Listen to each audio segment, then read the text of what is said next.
తన ప్రియురాలు నటి పవిత్ర గౌడ్కు అభ్యంతర మెసేజ్లు పంపాడని కారణంతో అభిమాని రేణుకా స్వామిని దారుణంగా కొట్టి చంపిన కేసులో కన్నడ నటుడు దర్శన్ ప్రధాన నిందితుడిగా ఉన్నారు. ఈ కేసులో ఆయనతో పాటు మరో 16 మంది అరెస్ట్ అయిన సంగతి తెలిసింది. అత్యంత కిరాతకంగా రేణుకా స్వామి ప్రాణాలు తీసినట్టు పోస్ట్ మార్టం నివేదిక వెల్లడించింది. ఓ అభిమానిని అంత దారుణంగా ఎలా చంపాడంటూ దర్శన్ మీద సోషల్ మీడియాలో దారుణమైన ట్రోలింగ్ జరిగింది. యూట్యూబర్ హత్య కేసులో ప్రధాన నిందితుడిగా ఆరోపణలు ఎదుర్కొంటున్న కన్నడ నటుడు దర్శన్ తుగుదీప ప్రస్తుతం బెంగళూరు పరప్పన ఆగ్రహం సెంట్రల్ జైల్లో జ్యుడిషియల్ రిమాండ్లో ఉన్నాడు. ఆయనకు జైల్లో రాచ మర్యాదలు జరుగుతున్న విషయం తాజాగా వెలుగులోకి వచ్చింది. ఈ ఆరోపణలపై స్పందించిన కర్ణాటక ప్రభుత్వం 7 అధికారులను సస్పెండ్ చేసింది.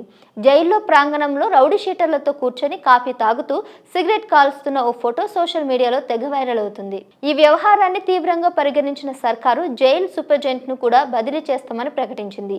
దీనిపై కర్ణాటక హోంమంత్రి జి పరమేశ్వర మాట్లాడుతూ ఆదివారం సాయంత్రం 4:30 ఈ విషయం నా నోటీసుకు వచ్చింది.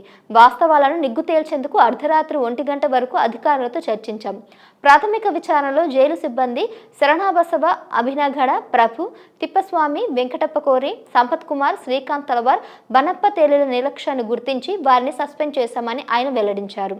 జైల్లో ఉంటున్న rowdy sheeter Johnny Wilson garden Naga alias Janardhan కుమారుడు సత్యతోనూ దర్శన్ వీడియో కాల్లో మాట్లాడినట్లు వచ్చిన ఆరోపణలపై దర్యాప్తు చేపిస్తున్నట్టు మంత్రి చెప్పారు. ఆ రౌడీ షీటర్ కుమారుడి మొబైల్ ఫోన్ను స్వాధీనం చేసుకున్నట్లు కూడా ఆయన తెలిపారు. ఇక సోషల్ మీడియాలో వైరల్ అవుతున్న ఫోటోను నటుడు దర్శన్, ఆయన మేనేజర్ రౌడీ షీటర్ విల్సన్, కుల్లాసీనా అనే మరో ఖైదీ ఈ 4 ఉన్నారు. అలాగే దర్శన్ వీడియో కాల్ మాట్లాడుతున్న మరో వీడియో కూడా వైరల్ అవుతుంది. దీంతో తీవ్ర విమర్శలు వ్యక్తమవుతున్నాయి. హత్య కేసులో ప్రధాన నిందితుడికి జైల్లో రాజభోగాలు అందుతున్నాయని మండిపడుతున్నారు.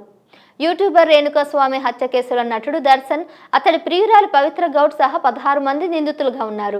పవిత్ర గౌడ్కు అభ్యంతరకరమైన మెసేజ్లు పెట్టాడనే ఆరోపణలతో రేణుకా స్వామిని కిడ్నాప్ చేసి మరీ దారుణంగా హింసించి ప్రాణాలు తీసిన విషయం మనందరికీ తెలిసిందే.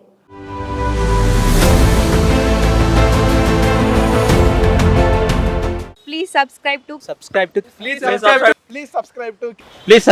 KTV Telugu. KTV Telugu. KTV